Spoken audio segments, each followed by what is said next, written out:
Is it just me, or do we sound like we're all drunk in this episode?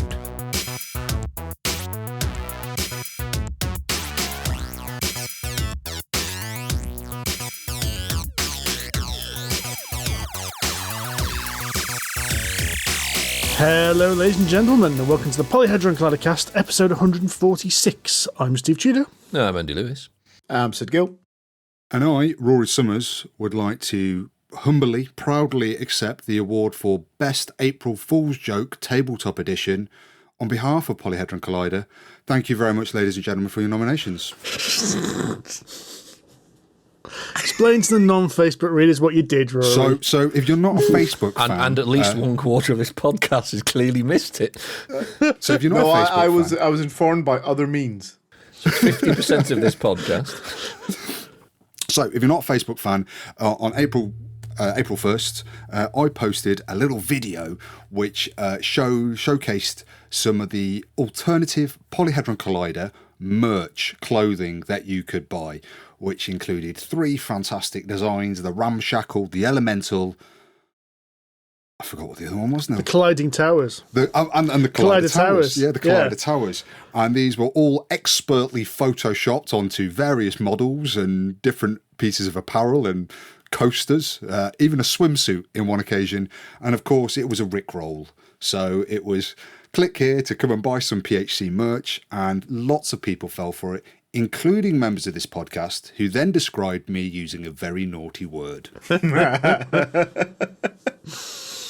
So yeah, it was a lot of fun, and I think some of our Facebook users, followers, seem to enjoy it, and we're a little bit disappointed that it wasn't in fact real.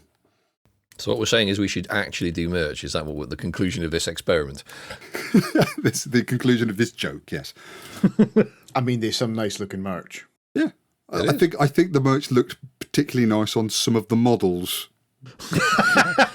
I suspect the swimsuit would look less good on us. I don't know. At least it was one piece. You've seen the Southern Comfort advert, haven't you? Thankfully, no. No, but the boy, you see the Southern Comfort advert, the boy that walks down the beach, slightly golden, Peter Sweetos, and a little glass of Southern Comfort. I reckon I can do that. You could definitely walk down the beach with a glass of Southern Comfort. I don't doubt that. The rest of it is up for debate. Yeah, I don't get adverts in my life these days, Sid. I don't watch network television. I don't know why I've seen it.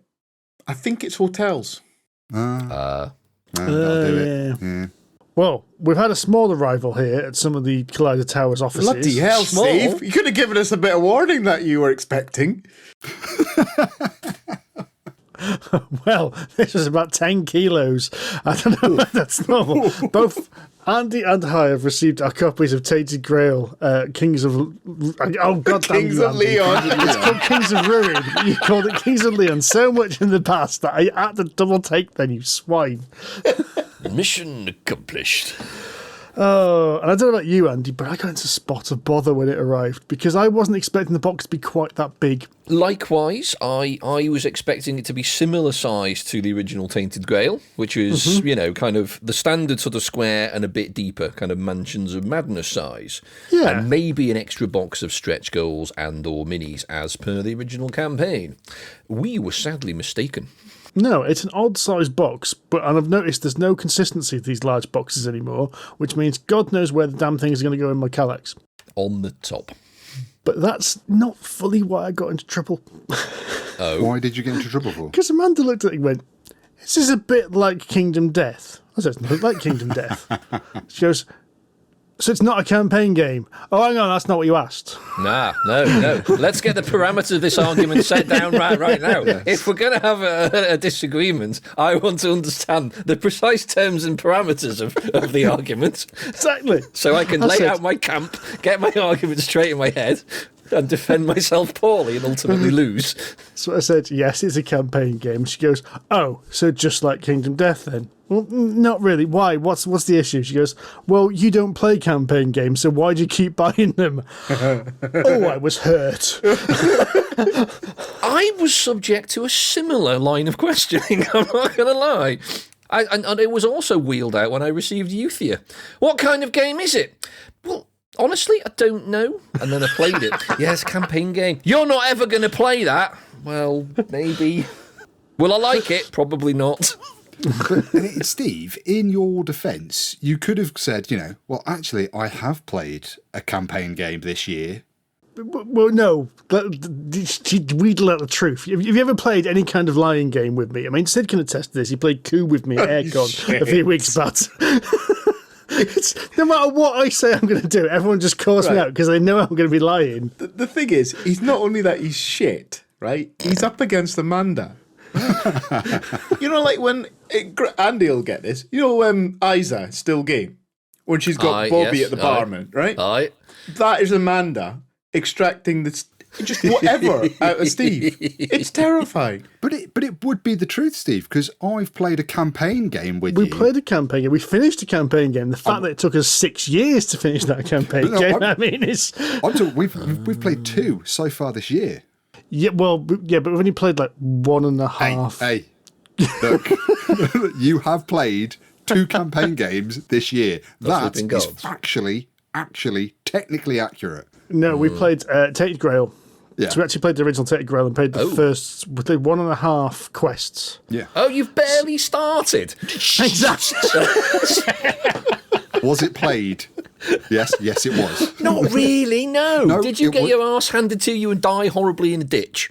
I got into a rather nasty fight with a giant boar-type creature. And the answer to my question is no, Andy. Then you haven't played Tainted Grail properly. Have you restarted it 3 times because you keep getting mauled by a rat? No, you haven't. I'm trying to do the gaffer a solid here and validate the fact that he does play campaign games. Stop pissing in my chips. Though I think we're hanging on by the skin of our teeth, Andy, is where we are. I suspect so. We burnt through the first quest mainly because I managed to stumble across the way to do it straight away. So we went into the second quest like, we've got loads of resources, we're really good. And then we were like, we were a bit like that, the Scooby-Doo going through the doors at that point. Let's go here, let's go through there, let's go there, let's go here, let's go there. Yes. And I think we were running out of actually any kind of plot. Yeah. A bit like Sid's group playing any kind of RPG, really. Ooh, your handbag's loaded. The first couple of chapters of Tainted Grail are quite... I'm not going to say haphazard, but they do require a little bit of willpower and dedication. Just to go, right, I am going to go that way. You can't just scatter to the 4 winds and go, let's go and investigate everything and prod everything, because you'll just die, because you'll run out of time and or resources and or life force. You just have to kind of go one way, and in its defence, the game does allow you to do that, which means you have to play it again to find out where the other directions go. Yeah, that's fair. He says halfway through the campaign and haven't played it for over a year. But never mind. We'll play it, it's fine. But we Steve and I played Tainted Grail as part of our Board Game Geek Top 100 challenge. Which now that we are a quarter of the way through the year, I'd just like to brag that we're ahead of the curve. Right, now it's going to go wrong because you've bragged. Oh no, I've been bragging every chance I get, to be honest. You haven't played many of the really hefty games yet, though, have you? We've played some. I think we have picked a lot of low-hanging fruit where we can easily do 2 games in a week. Yeah. And I do look at that list and kind of go, there's a lot of games there which are going to take the entire evening. Although we have done a lot of games which also take an entire evening, so we haven't done too bad. Okay, yeah. All right. We're soldiering on 29 games out of 27 at the moment. Okay, so okay, I see. Right. Oh, that's good. Yeah. Yeah, Nearly a third. Not bad. Yeah. Well, yeah, by the time this podcast goes out, we should be close to a third of the way through time-wise as well. So Nice. Yeah. On track. Chugging along nicely. Yeah, I'm more or less on track. Chugging along nicely. I must admit, Board Game Arena is helping us out on some of the more tricky ones to get to. Yeah. Because I've bought a few second-hand ones to try and fill the gaps, but I can't. Money and space are a premium. Space being the bigger premium at the moment. Yeah. So I don't want to fill my collection with games that really we're only getting to play purposely buying to play once, if that makes sense. So Board Game Arena is actually allow us to do a few games that we haven't got access to, which is really cool. We could go to places like the Dice Box in Worcester, because they have a very large collection, and we could have a games day in Worcester, just throwing that out there, or something we could, similar. But going back to Steve's point about money being a premium here as well. No, milkshakes you buy. Yeah, exactly. It's only the food and the drink that you consume that cost money. The games themselves don't. Yeah, but and the cover charge. Yeah. The last time we went to a board game cafe for 5 of us, I think between us we dropped maybe 120 quid behind the till. And for that money, we probably could have gone to the pub. We could have bought the game we played and gone to the pub and had a nicer meal, nicer drinks, and still played the game, and ended up walking away with the game. Ooh, now, so what you're saying is board game cafes aren't for us? I'm saying not all board game cafes tailor their experience to the more serious gamer. That's a very diplomatic way of saying nice, shit. Yes. Yeah. Sid goes straight in there, and that is why Sid is not in politics.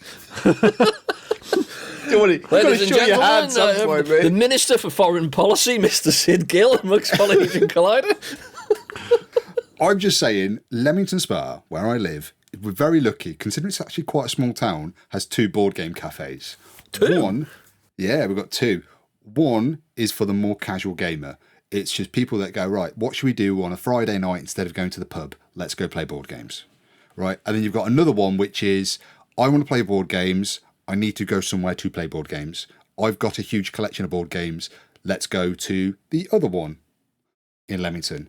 And it is priced accordingly for that. The library isn't as expansive. But it expects you to bring your own.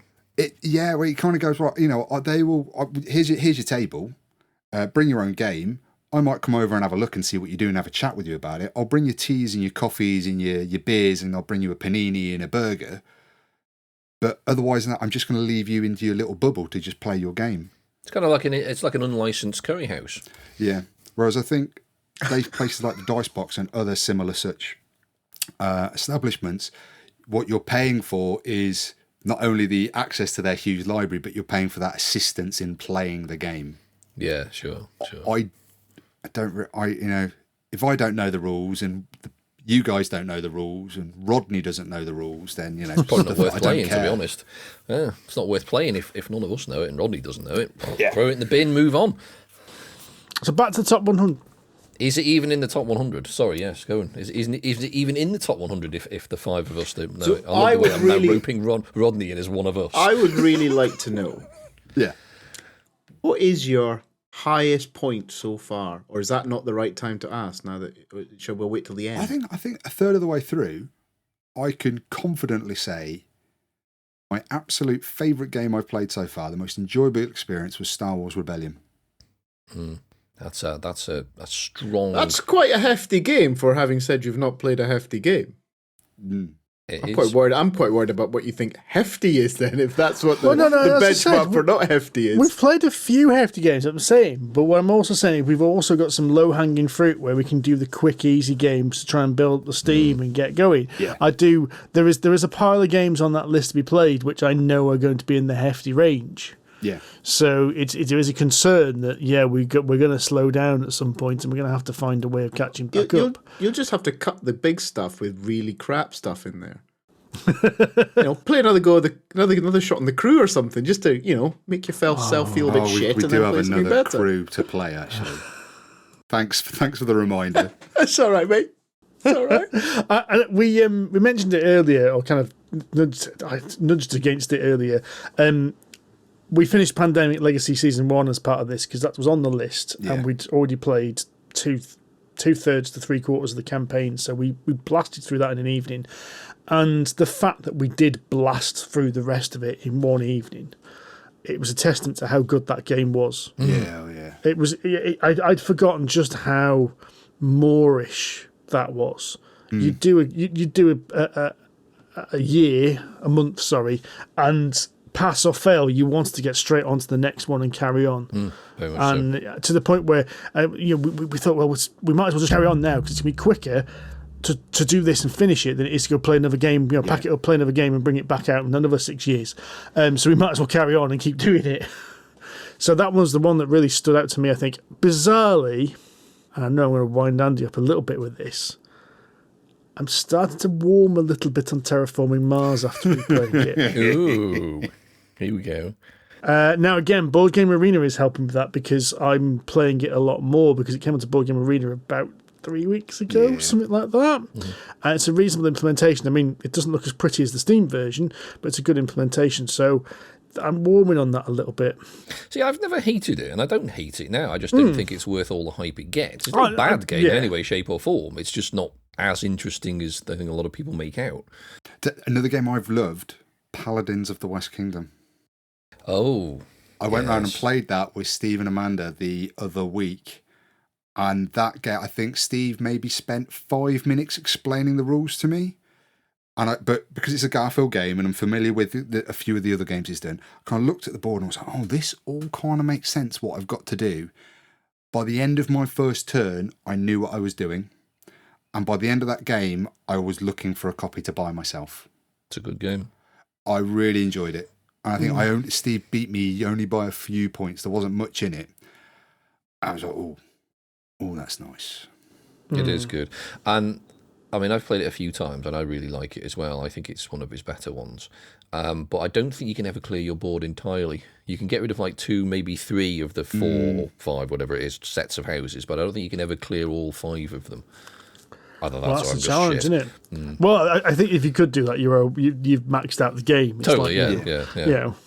It's a 300 points bowling game, if that's the case. Yeah, perfect game, yeah. I suspect it's probably not possible, but I may be wrong.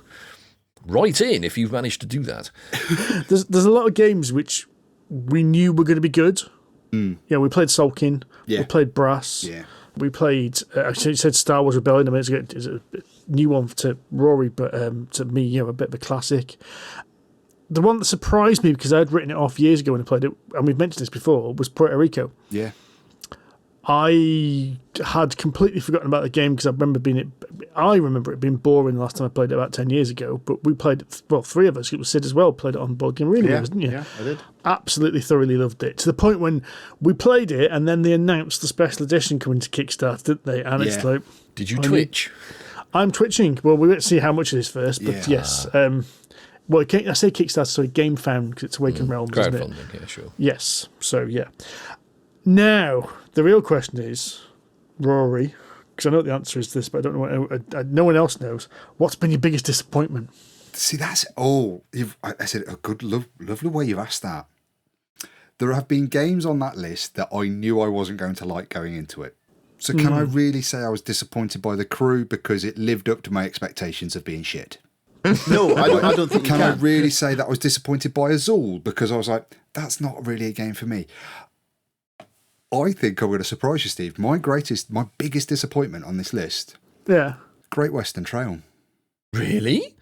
Ooh. I thought that I was going to enjoy that. I thought I'm going to really resonate that because you guys speak about it quite highly. I thought it's a heavier game. It's a deck builder. It's got a lot of elements in it that I'm going to like. And I'm really struggling to like this game. I kind of want to like it. But I'm really struggling. We're playing, I think we've played it once, the first edition once, and Steve and I are currently playing our 3rd or 4th game on Board Game Arena of 2nd edition. What's the differences then, just to interject? Because Steve's obviously played both. Graphically, it's a complete graphic overhaul. Yeah. So it's a lot more bright and colourful, the new version. Yeah. Apparently there's a couple of balancing issues, so a couple of victory points are tweaked. Right. And then they also add an extra bonus called an exchange token. Yeah. Where you start the game with an exchange token, and there's a couple of places in the game you can pick one up. And what this does, it allows you to swap out your hand of cows at any point. Any point in the game. Okay, yeah. It's like a mulligan then. Yeah, it's like a mulligan token. Yeah. Right, okay. Other than that, it is 99% the same game. I would even just say 99.5, because even the exchange token, you get so few of them. Yeah. That doesn't feel like a big deal. Doesn't feel like it's drastically changed the balance of the game. Okay. What aspect of it don't you like then, Rory? Or which aspect are you struggling with? Do you know, it's weird. Like, we're playing and I'm going to sound like a sulky child now, right? But I have lost easily by a country mile every single game. But I cannot work out what I'm doing wrong to always lose. And I'm kind of just getting a bit bored of trying to figure out how to get better. Okay. It's like, I don't like, so with the Paladins of the West Kingdom, as we've just mentioned it, Steve beat me at that, just whatever, I still lost. But I was like, I really enjoyed that, and I enjoyed the process of thinking about it and that engine I was building. With Great Western Trail, I was like, and every time I'm like, I've got some buildings out, I've got some really great cows in my hand. Why have I not got more points? And I haven't, I can't figure out how to get better at this game, and I can't figure it out, and I'm not enjoying not learning. Okay. And that's it. I suppose that's it for me, really. Oh, okay. I mean, I will say it's not. I mean, I still struggle to see all of the strategies within it. It's not an easy game to dissect because there's so many moving parts to it, and fitting them all together is quite hard. I mean, I've played it quite a few times. I'm not going to claim to be any good at it. But I usually go for all of the cows because it's the most obvious one where all the points are. But there is a winning strategy for buildings, although it's quite hard. And of course, you get your train all the way to the track. Getting the train to the end of the track is actually quite useful, but it's a bit of a race because the further down the track you get, the more points you get for less money. But that is hard, and that's a much, much long-term goal, and it doesn't always work because people can get in your way. And it also, putting your buildings down is actually part of the strategy because you need to get in other people's way. Yeah. You need to bottleneck those paths because if you stick a building in the right place, people are always going to be paying you money to go through, and there's no alternative. So if you bottleneck it, you're like, right, I'm having you. But of course, then someone will put a different building down and bottleneck you, and there's a kind of this arms race going on all the time. But I can sympathise with you to a point because it is not an easy game to see through, if you see what I mean. Yeah, but it's weird because I've been playing a lot of Stefan Feld games recently. I've been playing, Trajan Forum Trajanum, Trajan, Carpe Diem, which we might talk about later. And these are also quite heavy games with these multi-layered strategies, and there's different pathways through them. And I'm okay with those, and I'm okay with losing those and getting better. And, game one and then game two, usually my second game, my score is a lot higher than my first game. But with Great Western Trail, it is consistently low. And I can't figure out what I'm doing wrong. And it's not frustrating me, it's just boring me. Interesting. But what did you think I was going to say, Steve? I thought you were going to talk about your favourite game of all time. Race for the Galaxy. Yeah, exactly, yeah. If I could just bottle that disappointment. Look. Your tears sustain me. I wasn't disappointed by it, though. Again, like with the crew and Azul, I knew I wasn't going to enjoy that going into it. And I really tried. We played it twice. And I'm never going to play that game again. I've lost enough time to that. So, what was yours? What was your biggest disappointment? Because you played all of the games on this list previously? No. I'd already played I think I topped it up about 62 to 68, something like that. So I'd played a good chunk of them. From what we played so far, I mean, the crew, but I've come to the conclusion I really do not like trick-taking games. So that one, it's too easy, fish in a barrel, that is. What I found weird is the games that I thought I liked and then have gone back to a couple of years later and kind of gone, oh, that's a bit like Azul. I used to love Azul, and I went back to it and just kind of went, oh, it's okay. I remember this being brilliant. Why is it okay? I remember we played Five Tribes a couple of weeks ago, and I used to love Five Tribes. I don't know, it fell a little flat for me. But I can't think of a single game other than the crew which has been a bit of a disappointment because there's very few new games, if that makes sense. Yeah. Because we're playing most of what's in our collection anyway. Yeah. Obsession was one, wasn't it? Obsession was new to you. Yeah, Obsession was new to me. I quite liked Obsession. I can see that possibly being added to my collection at some point because Amanda will like that as well. Ooh. Is that the Pretty Dresses period drama, Who Mr. Darcy? Yeah. Pride and Prejudice. It's Pride and Prejudice, the board game, yeah. You basically just hold soirees and lovely. Have Lord Gildy Chestnut Smythe over for tennis, and you get some points for that. Delightful, lovely, yes. And casual racism. Oh, yeah. Nice. I think in having talked to you about it as we've been going through these last few months, Steve, I think what's interesting I found about your opinions is how you've had games that you've been kind of down upon, but then they've kind of come up in your estimation as we've replayed them. Part of this, like Wingspan, you weren't terribly keen on, but every now and then you just get, I quite fancy another game of Wingspan on Board Game Arena. You wash your mouth out, Tudor. Right, and then this is again, Board Game Arena is really helping here because it means I can play a lot of games in a short amount of time. Yeah. And Wingspan was won after 2 or 3 games in short succession. So the rules are still in your head and the strategies are still in your head. I kind of went, I see the appeal. I can see why people love this.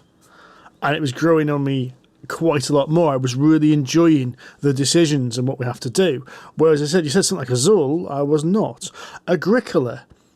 I've played Agricola before. Technically, I've never actually played the physical board game of Agricola. I've only played it digitally, either on the iPad or on Board Game Arena. And that is tickling me because it's a puzzle and I'm trying to solve the puzzle and I'm doing crap. I'm going to lose every single game I play. Oh, God, that game's really freaking hard. You played Caverna?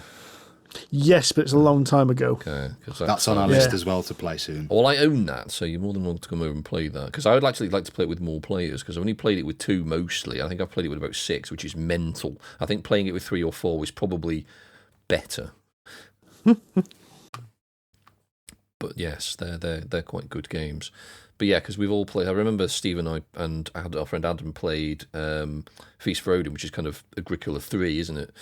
And that was heavy. Although we managed to play it in about 45 minutes or something mad like that. Or was that? No, that was Ragusa. That was Ragusa. That was Ragusa. Yeah. But then, we all got broken by.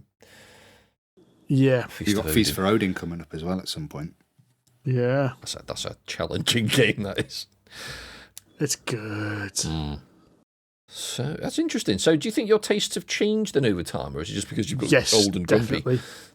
Definitely tastes have changed. Yes, they're the same thing. Yes. Yes. Have they changed because you've got old and grumpy, or are they 2 parallel threads? It's the best parallel I can think of. This is olives, right? Most kids enjoy an olive. Then they go through a phase of not liking an olive. It's because they're and then disgusting. You get to an adult and you find beer, and then suddenly salty olives are fantastic again.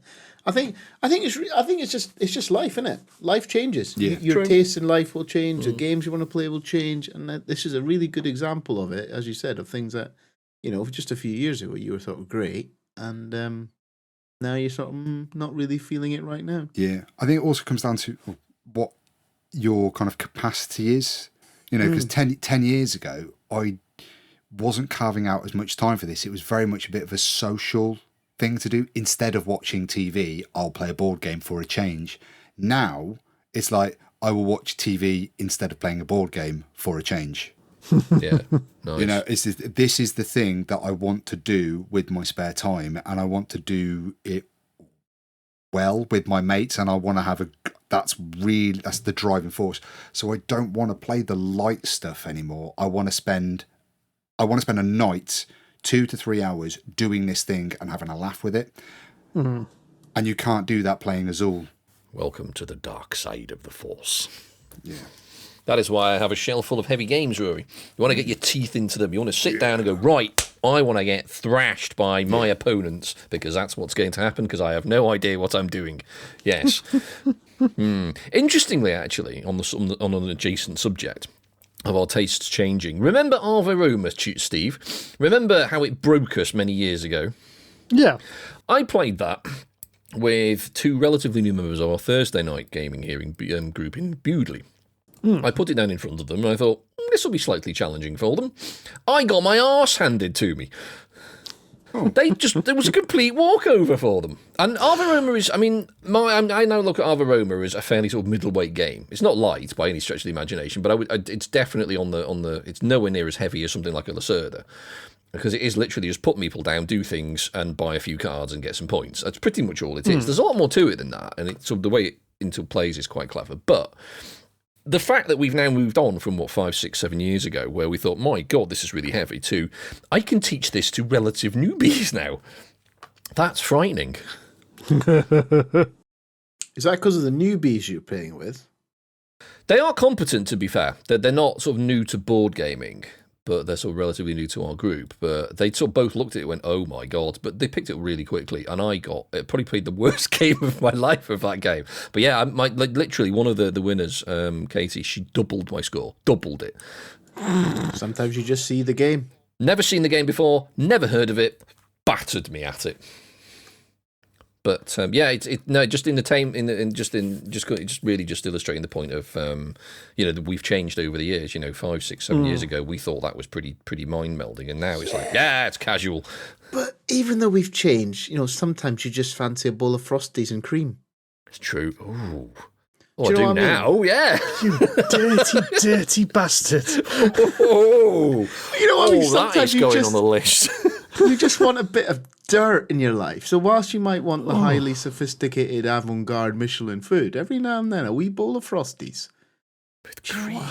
With cream. With animal, Gil. Mate, if you're gonna have Frosties, right, you might as well just go for it.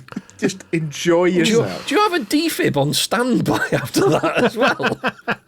I don't do it very often. Maybe once every 10 years or so, every now and then, there'll be a little bit of left. What's that, because it takes you that long to recover from it? Well, I don't buy Frosties that much because we're not allowed. You can't. It's hard to be an adult and buy Frosties, isn't it? People look at you funny. I'd rather buy... You've got an excuse. You've got a kid. No one's going to... Oh, God, no, mate. You can't give kids Frosties. Bloody hell. No. They're not for kids. It's like Mogwais. This is horrendous. I'd rather buy lubricant and a cucumber, right? That's more comfortable than buying a bag of Frosties in the supermarket. Wow.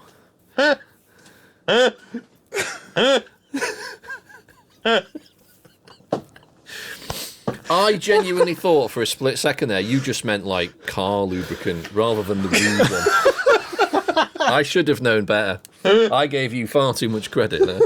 And that's on me. I've killed Rory, I'm afraid. My God, we've got Steve a man down looks here. like he's about to pass out as well. I need to bring in the reins of this podcast. I did have a link, but it doesn't work now. Any chance of a Steve link has failed. So I think a hard swerve is the only thing that's going to rescue us now. So Vale of Eternity, boys. Vale of Eternity. So, me and Rory have played this physically. We really like it. We've also played it on Buggy Minute. Again, Buggy Minute, it's on there. We played it with Sid. Now, this is a game which looks like it should be really simple. It looks like it should be a kiddie's first Magic the Gathering is what it looks like. That is a great... That's great, Steve. Well done. But this game is far more complicated than it looks. So... it is a game in which you... the rules are quite simple. There are 10 rounds. You have... it's the first person to 60 points, or the first person to break 60 points on a round, or most points after 10 rounds. Nice and easy. You'll play the game, and you'll play the first 2 rounds, and you'll think to yourself, how on earth am I going to get 60 points? By the end of it, everyone's pushing, if they're doing things correctly, 40, 50 points easily.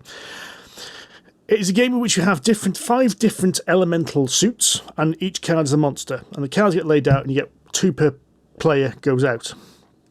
And you do the old favourite snake draft, yeah? Mm-hmm. So you pick one, next person, and it comes back around. After that, the interesting things happen are that you can either take the card into your hand, or you can sell the card for a cost, and that cost depends on the suit. So every single suit has a different trading value. Now, the clever thing, TM, here, is that... when you put your currency in this is a series of tokens which either have 1, 3, or 6 on them, and you can never get change. Ooh! And you can only ever have 4 tokens in front of you, unless you have the card that breaks the rule, of course. So this means that if you've got a card that's worth 2 and you've only got a 6 token and you want to play that card, you're effectively wasting 4 resources. Interesting decision point number 1. Yeah. Also, when you pick the two cards, you've got to choose whether you want to take the cards into your hands, you can play them, or spend or discard them for the resources. So there's a balance there about choosing cards to pick up, choosing cards to discard. Cards then have one of three, maybe even all three, types of actions. Actions that happen when they get played, actions that happen at the end of the round, or all the time effects. And each one never works completely in isolation. Each one seems to link to some other card in some other way, or can be chained with some other card in some way to really give you a bonus. Like, for instance, I had one the other day that allowed me, every time I played the card, I got a 3 token. Then I had another card which said every time I spend a 3 token, I get 3 victory points. That's quite powerful. So I was doing this every round, and my scores just chipping up, nice and slowly chipping up. And that's what this game's all about. It's all about getting a little tiny engine going and building upon that engine and making it a bit chunky and making it a bit better and getting that card that gets you 10 victory points or 15 victory points a round. Or sequencing that card with that card's action and doing that. All at the same time where everyone else around the table has got to keep an eye on you and make sure you don't get another card. Like we played last night, Adam had a fire card system going on, and at one point I had to reserve a fire card, even though I didn't want it, because one more card in his hand would give him another point each round. And so on and so forth. And it's a game where you can be a right bastard as well. Because you can see everyone else's engines. Yeah. And there are cards in the deck which allow you to break the other person's engine. Yeah. Nice. Which leads to bad words. Which leads to bad words. As we discovered last night, Steve and I felt, being at the rear end of a fantastic engine, that there weren't quite enough cards that allowed you to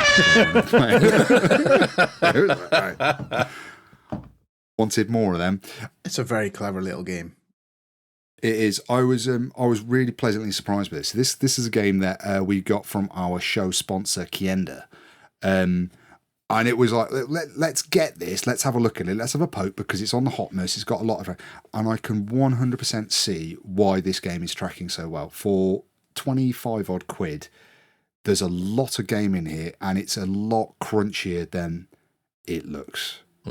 It's a really, really nasty game. I was thinking, yeah, I like this game a lot. I don't know how much longer I'm going to carry on playing it because I think I'm just going to get upset with losing all the time. But I'm actually going to get quite angry at this game there's a bitterness in me about this game, about how nasty it is. You should play me, because it sounds like the kind of game I would like, but I'm really, really bad at. Games like that, most card games that have lots of links between all the cards, I am so terrible at. I just cannot ever see the strategy in them. I don't understand how they work. That's why one of the reasons I don't play Magic, other than it's a massive money pit. I don't understand how people work like that. My brain does not work like that for whatever reason. You'd think it would, being a bit special, but it doesn't at all. And I cannot, for the life of me, work out games like that at all. So there, come and play against me. You'll get a victory. No, absolutely. Free point. That. I think, Steve, you made the point last night saying that this game, it is in some ways, it's quite like Res Arcana. Yes. Is that it tickles the same part of your brain, quite quick to play, quite a small amount of cards, and you're working with a limited ability and are trying to chain together those actions and cards to make a little engine that works. Yeah. And gets you where you need to be. You are stuck with what you've got, aren't you? Because you start with no cards, and you immediately start drafting, snake drafting cards from the supply, and you've got to make something work with what's available. Is it a bit like Furnace in that? Obviously, Furnace is a bidding game. I realise that, but is the kind of getting cards and putting them in a certain location to build an engine, that kind of aspect where it goes in the table in front of you doesn't matter. But other than that, yes, because this is a tableau builder where you just go, right, I'm going to activate this card on the left, then I'll do this one on the right, and then I'll do this one here. Because ultimately, you're going to, by the end of the game, if you make it to 10 rounds, you'll have 10 cards in front of you playing. Essentially, you can only ever have one monster per round. But where they are, at what point you drew them, it doesn't matter when you play them. I think it's, as Steve was saying, some will have permanent abilities, activation abilities, and some will have instant effects. So it's a really nice game. There's a couple of things that irk me about it, though, if I'm going to be honest. The box doesn't look like what's in the game, what inside the box at all. Like you look at the box art, and then that looks really different to the card art and what's inside. Like the inside is very childlike. It looks like these are monsters from a kid's cartoon. Yeah, it's a weird. It's like two completely different artists did the card art and the cover. And it gives a very different impression. But then the art in the game itself of all these cards doesn't really match how meaty this game is. And the other thing that really boils my piss with this game is that cardboard display thing of how you put the cards out. It's a pentagon, right? It's got do you know what it looks like? Anyone remember Krull? Yes. The 80s fantasy film. The 5-spoke shuriken thing. Yeah, it's 5-foot shuriken thing. It's like that in the middle of the table. And what you do is you place the cards in like spirals coming out, arcs coming out from the 5 different spots on it, so that you know what the cost of each of those cards are. So a water card will always get you a 3 and a 1 power. A fire card will always get you 4 1 stones. And that's the point of it. It's great. But this means that no matter where you sit around the goddamn table, 4 of the 5 suits are going to be upside down. There is no need for it. Why can't we're going to sit around the table like this? Let's lay the cards out this way so we can all see them and we can all read them easily. That's a game I think that needs a lazy Susan, so you can spin it round so you can look at them. No, but if you got a lazy Susan, you'd have cards flying off the lazy Susan. But don't do it too fast, Sid. You know. You would actually have an actual Krull then with cards flying off. You cards flying everywhere. Do you know what? That's really interesting because those things that irk you, I've got no skin in that irkingness because I've only played it on BGA. Yeah. I mean, they're not even game related. They're just periphery items. Oh. Yeah. And the most periphery of periphery items is in this. Steve set it all up. He got the score track out, lovely, and he got the Krull shuriken thing out, and he got all the tokens out, and he was like, Rory, what's this for? It's the first player marker, Steve. It's got a nice wooden chunky thing. He goes, so what's this cardboard standee of a dragon? That's just so it looks nice in the photos of the game, Steve.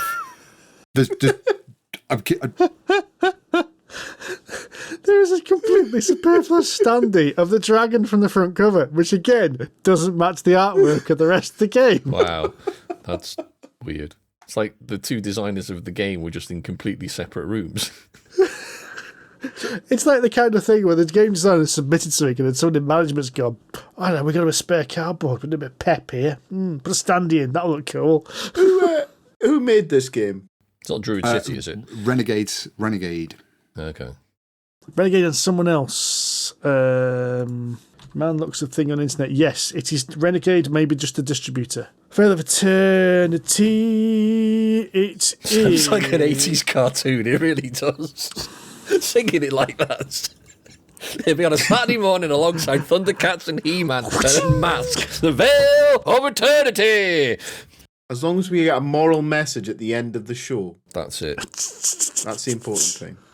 It's published by Mandu Games. I think Mandu Games is the main publisher, and I think Renegade are the distributor in English, because I think it's a Korean game. Oh, okay. Okay. Yeah, there's a bit. Pegasus Spiel have also got an edition of it as well. This is one to check out, if I'm honest. Because it was a complete surprise. It was a random little, I can't remember what night it was, play a little game with the guys, last minute, Rory says play this, and it was far more interesting than I thought it was going to be when I first looked at the cards. Yeah. And it's well in punt territory, under £25 for this as well. It's a cracking wee game. Definitely. Hopefully I'll play it at some point then. I'll lose heavily, but never mind. That's okay. I will make a special effort to come and beat you, Andy. Thanks, Rory. Thanks. That'll be the 2 of us playing that game will be an exercise in mediocrity. It really will. So the other game, which we've been sent via Kienda, as part of our review, which, by the way, Rory, tell the listener what they can do with Kienda, since they are our sponsor. Do you know what, right? If you haven't already signed up to a Kienda account, come via the PHC Facebook social media page of your choice and grab the QR code /link so you can bag yourself a wee discount when you're making your shopping trip to Kienda. And if you spend over a certain whack of money, you'll even be helping us to support us, keeping the lights on. But yeah. Which Andy needs because he's turned the lights off in his room. He's sitting in the dark now. Yeah, it's just his fish tank is the only illumination in the room. Yeah. Oh, bloody hell, his paint light's gone on. It's caused sunburn to everyone. So I've turned it off. The problem is, it's that time of night now, that time of year where it's light, and all of a sudden it's dark. And yeah, we've crossed that threshold now. Well, it is that time of year when the bees are coming out of hibernation. Oh, segue alert. Wow. So it's worth saying that me and Rory played Apiary from Stonemaier Games last night. I have some skin in the game here. Go on, boys, wow me. Or go on, Rory. Or it entirely meets my expectations. Go on. So, Apiary is a game about bees in space, where you're going to be, with me. Right, stay close now. You've got your bees, and your bees hold my hand because I'm scared. Sorry, I do have to explain because this is an audio medium. The look of pure confusion on both Sid and Andy's face looks like, it's a picture. Right. We can circle back to this because hopefully by the end of my explanation, it'll make perfect sense why we've got bees in space. So your bees are workers, and they are like essentially dice, but only four-sided. So you're just going to spin them around 1, 2, 3, and 4, and you're going to send them off to do jobs. The higher the number, the better version of the job they're going to go and do. So they're going to go and pilot the mothership and explore and find new planets, or they're going to go and grow the hive and add new sections to it. Or this is not getting better. Come on. Right? They don't have hands. Say again? They don't have hands. No, because these are space bees, Sid. Come on, pay attention. Carry on. Right. Or you're going to go and you're going to develop new parts of the hive, and you're going to grow farms to give you some more resources like pollen and water and fibre. And fibre? Then you're going to fibre? Yeah. They're going to go to the supermarket, buy some all brand. Look, they can't go to the There's no supermarkets in space, Andy. Come on, pay attention. Well, is there not Space Spa or something? All right, and you're going to get some recruits, and they're going to be like specialists. You might like have a geneticist bee who's going to help you do some geneticizing, or you're going to have a farmer special bee that's going to help you with your farming, or you're going to get some like military stuff and you're going to do some instant effects, or you're going to go and convert your resources so you can turn your pollen and your water into some honey, and you need your honey so you can carve stuff in the side of your spaceship. All right? Okay. As you play the game, you've got this really clever little worker placement mechanic. So all the different slots, you add up all of the values of the bees, regardless of whatever player is there, and that gives you your total power score, because bees are known for working together as part of a collective, even though you're on different teams here. All right? But you've also got this really cool thing, is that actually if you take the place where I've been, you send my bee back to me, so I get to place it again. Because he's coming back a little bit more powerful for some reason, right? So I get to either pip him up and make him from a 1 to a 2, which means I can send him out and do an even better job, or he can come back to my landing area and I can keep him for when I pull my bees back in typical worker placement fashion, pull all my bees back, and then they generate all the resources on my space bee farms. Just keep adding space in there. Right?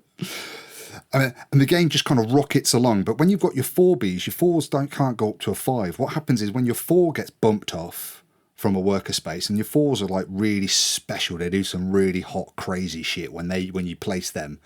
When they come back to you, they have to go and hibernate, which means they come off the board and you lose that worker until you kind of go and hatch an egg, essentially. And you get to place one of your little hibernation tokens on the hibernation comb, get some more resources, and when the hibernation comb is completely full, that triggers the end of the game, and you work out who scored the most points from all the farms and all the recruits and all the space bee exploration and carvings on the side of your ship. That, gentlemen and ladies and gentlemen listening, is Apiary from Stonemaier Games, a game about space bees. Any questions? That sounds wholly unnecessary and anthropomorphized. But so I'm more let down by the promise that you made that you didn't pay off, because it still doesn't make any sense. No, that was kind of the joke, really. It makes not one single solitary of sense. At least you're honest. Oh my goodness! Was it any good? Do you know what? I find this game to be very likeable, very replayable, highly enjoyable. It is exactly middle of the road in complexity. It's just got just enough crunch to keep it interesting. It's not so heavy that I'm ever getting kind of like burnt out. There was never great big pauses. The game ticked along at a really nice pace. It escalated as the game went on. It got faster and faster as it got slightly more complicated. It went like the flappers, this did. I found it overall, at 2 players, I played a game in an hour and a half, including a teach. Yesterday we played 3 players, having all watched the rules video beforehand, and that we set it up and we just went with it, and it was, I think, a very enjoyable game. There's some interesting decisions in there because you're controlling the level of these bees, these workers. Yeah. So trying to get them to 4 is really good because the 4 gives the powerful actions, but when you take them to 4 and they come back, then they're out of your hand and you've got to spend resources to bring them back to 1. So you've got to be careful about how you use these, try and utilise them the best. You're balancing a lot of different things. So you're balancing resources, so you've got to use the Explorer action to get resources. Then you've got to go to a certain action to build tiles, and tiles seem to be a big part of the game. The crux of a lot of the game is placing these tiles onto your board. Because that's also where you hold your resources. It's where you can do your reactions to get extra resources and victory points, but it also has a lot of victory point triggers. There's also the seeds card thing, which are really cool. I thought the cards were really cool because you could use them in 3 ways. Either just spend them to get resources, spend them to do the special action, or you could use, again, a 4-beat action to stick it under your card and get some end-game victory points, which is like, I had 1 and I get 3 for every time, every extra thing I added to the board. Rules-wise, it's really quite easy. Mm-hmm. We had no problem with it. You guys would have absolutely no issues playing this at all.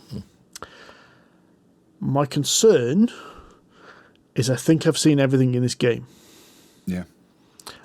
I thought there wasn't many other strategies to explore, if that made sense. Mm-hmm. I didn't feel as if... There are variations. I could have gone slightly one way or another, but I was concerned after 1 game that I'm not going to get much more different out of it, if that makes sense. Yes. Yeah, like this... Like we mentioned Great Western Trail earlier. Great Western Trail is hard because there's lots of ways to score points. Whereas this game, I thought, whereas there was lots of ways to score points, none of them were really obtuse. They're not really divergent, are they? If you go for the tiles, you're just going to go and get tiles.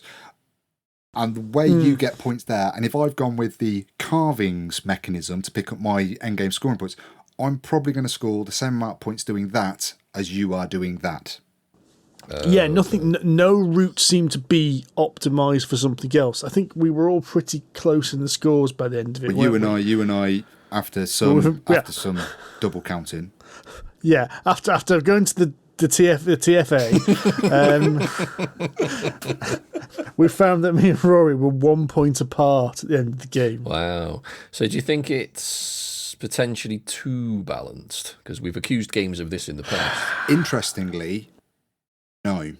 Because you've got 5 different player mats which set out a different shape of your hive, and they each give you different, as you place tiles, you'll get different bonuses. So there's that which adds a little bit of different, but the real difference comes from the factions. My faction ability, because they're all different, really annoyed Steve and Adam last night. Yeah, oh God, yeah. They throughout the game, every time I used my ability, it was like, that seems a little bit OP.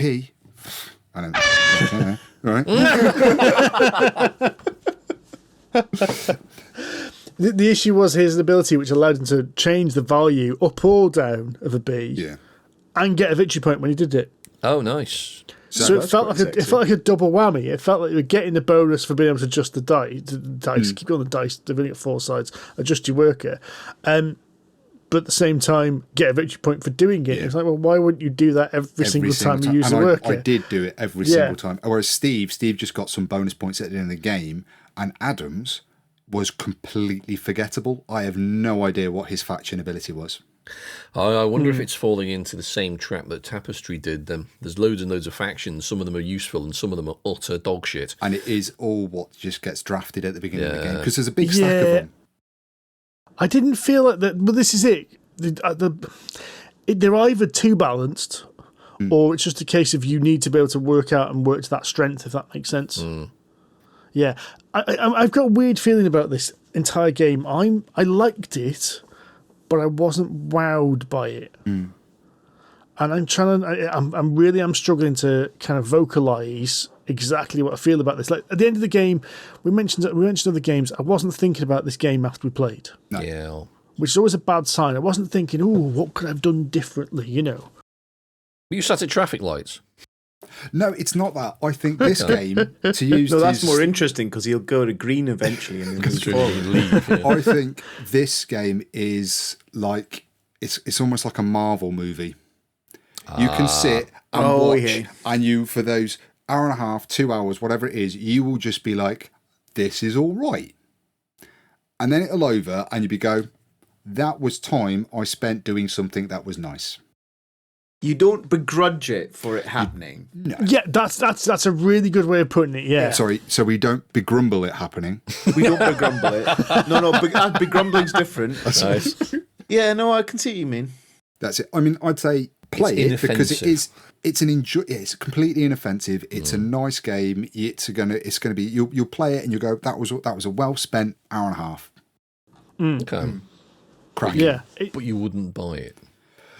Not for 50 rips. Ooh, I suppose you're paying the Stonemaier high production value cost tax there, though, aren't you? That's a very interesting point you raised there, Andy. Yes.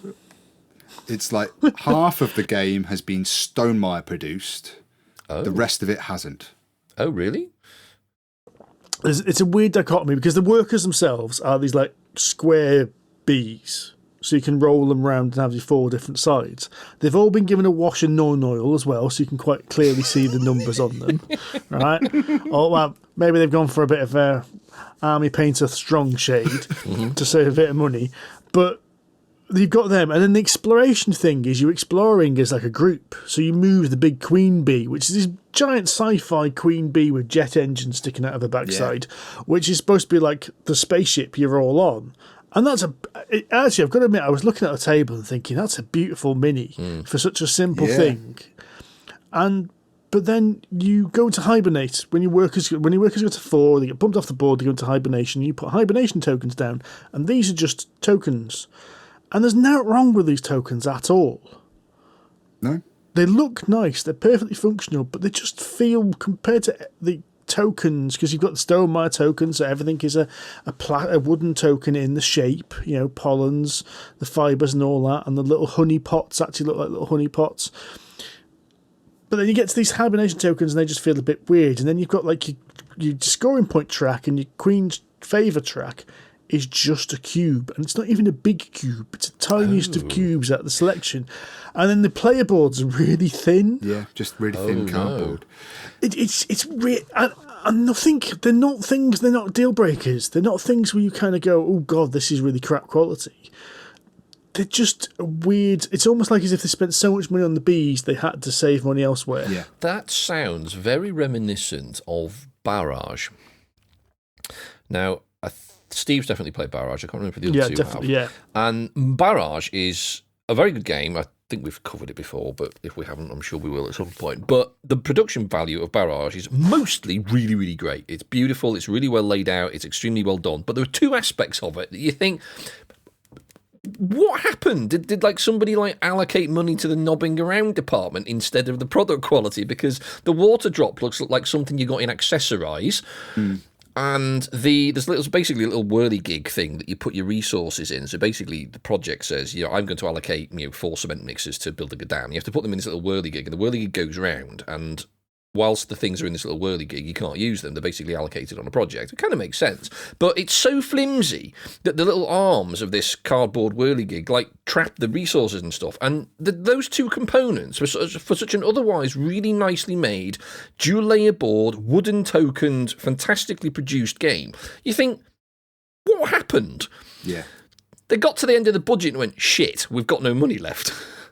It's weird. We talked about Cut and Horror on a couple of episodes ago, and we all talked about the fantastic quality of the components in that game, and the little detail of the fact that your score markers all stack, because you are going to inevitably end up on the same score as somebody else. And when we all saw that, we all went, "That's a nice touch. That is good." Actually, I want to see that in every board game from now on. There's no reason why it shouldn't be like that. Same in Castles of Burgundy. And exactly. the reprint, the new fancy version, they all stack as a tower, and it looks really good. It looks really good, and they're shaped. They're just a little bit more interesting. And it was actually a real disappointment that we just got a wooden cube to do this when everything else on the board looks so nice. Just for us guys, I've sent you guys some pictures. If you do want to see if you do want to check out what we're talking about, go over to Instagram and follow us and like these pictures of Apiary. Plug. Oh, that's a dirty mould line on that Queen Bee there. Yeah. But anyway. But it's a nice model. It is a nice model. That could be quite nicely cartoony painted. And I like the little star bugs. That's it. Those are your workers. They're really like nice. Firefly. They look like a star bug out of Red Dwarf, is what they look like. They do, you're right. They're quite fun. I don't know, the wooden components look quite nice. The hexagons look quite good. They all look nice. I haven't sent you the photos of the really boring stuff, because the really boring stuff is not going to track well on Instagram because it's boring. There's motivation there, got you. Yeah. That's interesting, because I'm surprised, because usually, because you've all played Expeditions, the less said about that, our feelings on that, the better, but that was extremely well produced. Every aspect of that was nicely produced, because it's not like Stonemaier to overlook things like that. They are usually highly regarded in terms of production and obviously associated price, but they're usually quite nicely made. Yeah. I was just surprised. No, surprisingly, I was a little bit disappointed by it. They're not major things, though. Should point this out. I've played much worse games physically. But it's the dichotomy of the really good space bugs, as Sid calls them, and the thin sheets. So yeah, interesting. So that was Apiary, Stonemaier Games. I think we should answer some questions, folks, while we've still got some time left on the clock. I think you're right.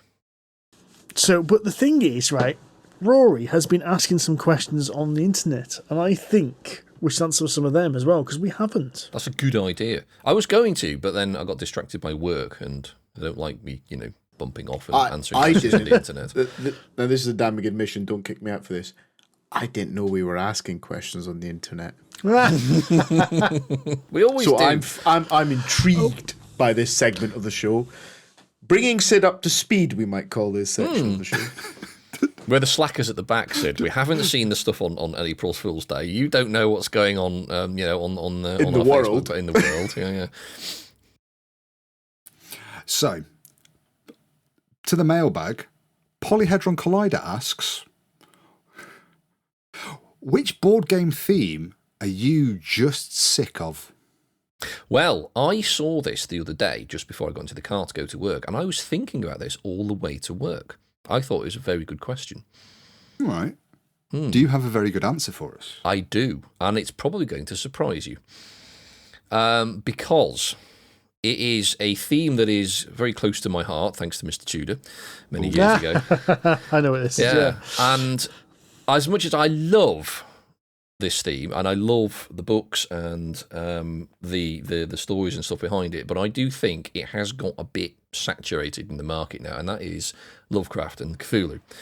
Now, I love the FFG games. I think FFG, with the Arkham series of games, I think they are brilliant. They're really well done. I think they capture the feeling of 1920s Arkham and the associated towns, Dunwich and Finport or whatever it's called.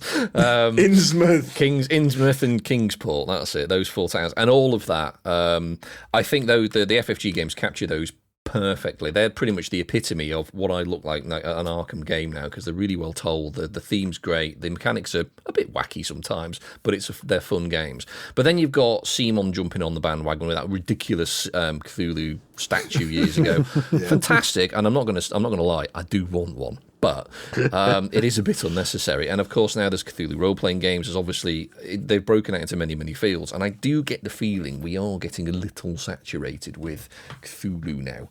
Much as I love it, I think it needs to back off a bit.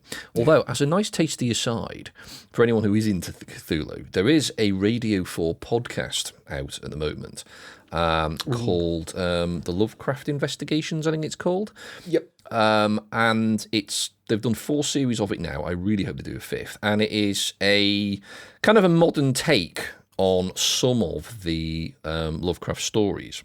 So basically, it's two investigators, Matt something or other and Kennedy Fisher, I think her name is.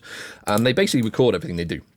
And they're telling the stories and they're investigating some of the weird and wacky things that Lovecraft wrote of. The first series is called The Case of Charles Dexter Ward, which is one of the bigger stories that Lovecraft wrote. And it goes from there, and each series is slightly connected to the previous ones. I'm not going to say any more than that because I don't want to ruin it, but they're extremely well done. They're very compelling, and they're only about half an hour long. Some of them are only 15 minutes as well. There's about 10 episodes in each series, but I really strongly recommend you listen to them if you like Lovecraft. They're really well done. That sounds really interesting, actually. Thanks They're for that. What's brilliant. On really Radio brilliant. 4 podcast, is it? Yeah. Yeah, it's on Radio 4. It's on BBC Sounds. Sounds. It's on Spotify as well. But BBC Sounds seems to work better. Spotify, I tried to play one the other night on Spotify and it shit the bed, so I'd go with BBC Sounds. If you use BBC Sounds, you don't get adverts. That's also true. That's a good shout. Okay. Yeah. It's very good. And it very, also very good. mixes in. I think it's really clever because it also mixes in modern kind of. What's the word I'm looking for? Like urban legend kind of stuff. So number stations come up at one point, for instance. It mixes number stations in with Cthulhu, which I never thought you could actually do, and it works really well. It's a really compelling mystery as well. Yes, it is. It's extreme. And one of the episodes, honestly, genuinely, Elora was terrified. We were actually listening to her going to bed. She couldn't sleep. It was that scary. It was really good. I'll make sure to link to this in the socials when we post this episode. Season 3 gets particularly creepy. Yes. Yeah. Okay. It is very, very good. It's BBC at its prime as well. That's Agreed. Yeah, it's really well done. You're not alone. Andy Dobbs is also votes for Cthulhu to do one in board game themes. Anyone else? For anyone else? See, I don't think there's a theme I'm getting fed up of. There's themes I don't like, but I mean, because I looked at what I'm doing is try and poke my mind a little bit. I'm just looking for like all the games that are supposed to be coming out this year, and I'm not saying like, oh, another game with that theme. Looking at it, so maybe I'm not. Maybe Medieval fantasy can get in the bin. It's not a bad shout, actually. There's a lot of No. Andy's wrong about Cthulhu, but we'll have that discussion later. Medieval fantasy, on the other hand, for all the reasons Andy said, can go away. I've had enough of it. Do you know, I'm I sick think to the it back probably teeth needs of to it. be reinvigorated. We need to have that like genre life cycle. Someone needs to do something with that theme to make it We need to stop interesting and new doing again. that and do spaceships. That's what we need to do. More No, I mean, it's seriously. I don't know. I've got a bit bored. There is of a lot hitting of things it. with a It's not sword. wrong. Yeah. Do you know what I mean? Yeah, no, I know what you mean. Yeah, it's very generic D&D, classic D&D-esque Yeah, it is. swords and magic. Yeah, I know what you mean. I want to shoot think- something with laser beams or some future sword with light from Future a sword with light. trademark Funnily enough, Mr. organisation. Girl, that itch might be scratched because Cyberpunk, the board game, is hitting crowdfunding soon, so- I'm led to believe. So there you go. I know of the word cyberpunk. I know nothing about it. I've never been drawn to it. I It's don't a know even know really what. good RPG. I wouldn't say the computer game is particularly brilliant, but it's all right. But the RPG is very good. Interesting. You've just struck that neuron that's just languishing in the back of my brain there. Just Sid. what? Because Just that one. dangling there, but totally good. Because I was thinking this, like looping back to what we said earlier about campaign games, and I was thinking to my head, I've got Gloomhaven, I've got Kingdom Death, I've got 2 boxes of Tainted Grail now, and they are all some variation of swords and monsters. And there's no sci-fi. No. There's no sci-fi campaign. ISS Vanguard. Oh, yeah. Although, having not played it yet and had it for quite some time, and even had Wave 2, I don't know how much. With no idea what it's like. I don't at all. No, apparently it's good, but I've not played it. But I don't think there's that much shooty pew pew in it, which is, I think, the thing that's going to scratch. It's more of an exploration game, so. Yeah, we need some shooty pew pew. I think I get the medieval thing. I think it fits because it's got that little bit of pace. You've got the arrows. It lends itself well to a lot of games. I know. Go on. It's not really a theme as such, but maybe it is. We played a game at Aircon, and you played it with you, Sid, and it was a game about mushrooms. Oh, yes. Mycelia? Mycelia, yeah. And the game was fine, but the theme was cutesy stuff. Oh. And I was just kind of like, another midweight game that's got cutesy stuff on the top of it to make it look appealing. And the theme made no sense to the game whatsoever. The theme, the cutesy little mushrooms were just card art. That could have been a game about absolutely anything. And I thought, oh, another cutesy game. Another cutesy game. Well, I suppose that's the criticism that's levelled at Flamecraft as well quite often, isn't it? It's just like, that is a cutesy dragon theme that's just been slapped on, from all reports I've heard, utter mediocrity. Yeah, I think I'm going to have to jump on that little bandwagon there, Mr. Tudor. Cutesy, appealing. Everything has to be nice and safe. Oh, it's all cutesy animals living in the forest, Until or a logger comes in and chops it all Great down. big farmer logger comes in. That went dark. I should point out that Polyhedron Collider does not condone animal cruelty. Or deforestation. Or deforestation, no. Quite the opposite, in fact. We had a number of people on Facebook saying that they were quite sick of Marvel. Yeah, they're not Marvel wrong either. and Harry Potter were getting a lot of hate. Harry Potter? Harry Potter? There's only a two. Marvel I get. Marvel's a bit ubiquitous. But Harry Potter, I'm only aware of one game. Yeah, same here. It's the card game, isn't it? The Hogwarts thing. That's the Maybe Hogwarts Battle, or it's called. I would be surprised if there are not a lot more, but they have all gone completely under our collective radar. They're probably like Ravensburger and MB and stuff like that we wouldn't touch. There'd be stuff for family games, that sort of thing. But yeah, possibly. I was, at the time of posting this question, I was 3 turns into playing Agricola and was already sick of farming games.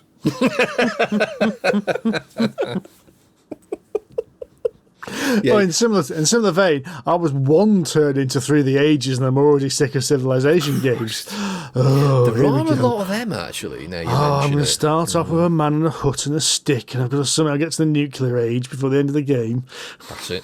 Is that the goal of Through the Ages? Is that what I've got to try and do in Through the Ages? Well, yeah, it's a Civilization game. It's Civ. You're supposed to get to like tanks and jetcraft. The clue's in the title of the game, to be honest, mate. I can't see how that is that game I'm playing. I can't see a link between them. This is going to be an interesting one. So we're playing Through the Ages appears twice on the BGG Top 100, right? Because there's Through the Ages, and then there's Through the Ages, the new story of Civilization, which was like a reworked one where they kind of redid all the artwork and rebounced a lot of the cards. So for some reason, it's down the BGG to Top 100 twice. And I do not get the game. I've got the rule book out. There's another rule book. I've got a guide. I've watched a video. I still don't get it. I feel like it's going to have to be one of those games where someone's going to have to sit me down in front of the game and go, right, you grab this piss and you put it here. And that's how you get victory points, Stephen. Because at the moment, I'm looking at this going, what? Yeah. I was reading, while scoffing my dinner tonight, I was reading through the rule book again and going, what the hell is an unhappy face? How the hell have I got an unhappy face? What does that mean? Look in the mirror when you're reading that rule book by the sounds of it. Well, there you go. I think we're running out of time, folks. I think you're right. So on that happy note. On that happy note, we would like to see your unhappy faces. Come and join us at the UK Games Expo on Sunday, 11 a.m. for the live podcast, where I don't actually want unhappy faces. No, and this time the audio isn't going to require a professional audio engineer to be in the audience to help us out. Hopefully. I think we might need to ask hang him. on. Come on. Easy. What it was supposed to be, we hope the kit will work without interference, but if the same sound engineer is available, please come along. That was brilliant. My segue was so smooth, you all looked at me with completely blank faces. What is he talking about here? Where is this going? And then the moment of realisation, oh yeah, we'd all forgot. Because we are, at the time of recording this, we're only 6 weeks away. Jesus, is it? Bloody hell. Oh my goodness. Yeah. I had to raise some money somehow. Mm-hmm. And yeah. 6 weeks till Expo. So we're doing a live podcast on the Sunday. Room to be confirmed. It'll be up on the socials. I know it is 11 a.m. on the Sunday. Come and join us for a live podcast. That's going to be fun. We're of course going to be there all weekend playing board games as well. So if anybody feels particularly inclined to challenge Steve and I to any of the games from the top 100 that are in the library that we don't have easy access to, then that might be fun. Do you believe someone has already suggested we can play a game of Crokinole? Oh, Crokinole. Yes, because I don't want to buy Crokinole. No, never do I. there is. Although it does look pretty cool. It does look cool, but it is like 800 odd quid, isn't it? So, in other news, we are rapidly approaching 1,000 followers on Instagram. In fact, as of today, we are 28 followers away. Ooh. And when we do, Rory's going to be running a nice little giveaway with our sponsor, Kienda. yeah. No. So if you're not already following Rory's pictures of board games to make you drool over beautiful board games, then do so now. So who is a giveaway to the 1,000th person, or is it a giveaway to any one of those 1,000 people? So we will, once we get to 1,000 people, I will make a special post asking you to interact with that particular post. And should you interact with that post, your name will be entered into a draw.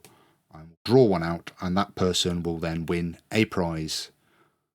Probably a board game, definitely from Kienda. Excellent. I should probably do something like that with the big pile of board games I'm trying to sell, actually. Here, you can win my shite. I don't want. We were given some very good. Well, it's stuff I don't play. We were given some very good advice, weren't we, when we were up at Aircom? Which is, when trying to sell a game, don't rip the piss out of it the week before we try to sell it. That did undermine some of our sales strategy, I'm not going to lie. Didn't you say this was shit, Andy? I still managed to sell the gig. I'm well happy with that. I mean, I sold it for a third of what I could have because of our review, but there we go. And then one last thing to mention is that BGG is running the Golden Geek Awards, and we would love your nomination for the best podcast. That would be wonderful. It would be just. I mean, I figure let's give it a punt. Let's see what happens. If you don't ask, you don't get. Was it you say, Sid? Shy Bairns and they get the sweeties. That's the one. Sorry, what was that? So I'll break it down into the Majesty's own English. Shy Bairns. Sorry, Then they get the sweeties. going to start. Let's slow it down. Scaredy cat children. Right. Don't get any sweeties. Right. Okay. If you don't ask, don't get. In it to win it and all that. Some people might say kids shouldn't be asking for sweeties because it's bad. It's true. But, you know. They also shouldn't be asking for Frosties from Sid. Especially with cream. Christ. I really want some Frosties now. Sid is now going to be solely responsible for a childhood epidemic of obesity and diabetes. You're all going to be trying it. You're all going to be trying it. Damn right I am. I'm alone this next weekend as well. I'm going to be unsupervised. That's going to end in tears. Oh, God. Let's wrap this up before someone needs a bloody heart pumping or something. We'll speak soon, and don't forget, thank you for listening. You can give us a review on iTunes, share with us with your friends, find us on Facebook, Instagram, Threads, Polyhedron Collider, anywhere on the internet, BGG Guild 2726. I've just realised I've just said a load of short words that don't form a sentence, so happy gaming. See you next week. Bye. Ta-ra. Cheerio. Bye-bye.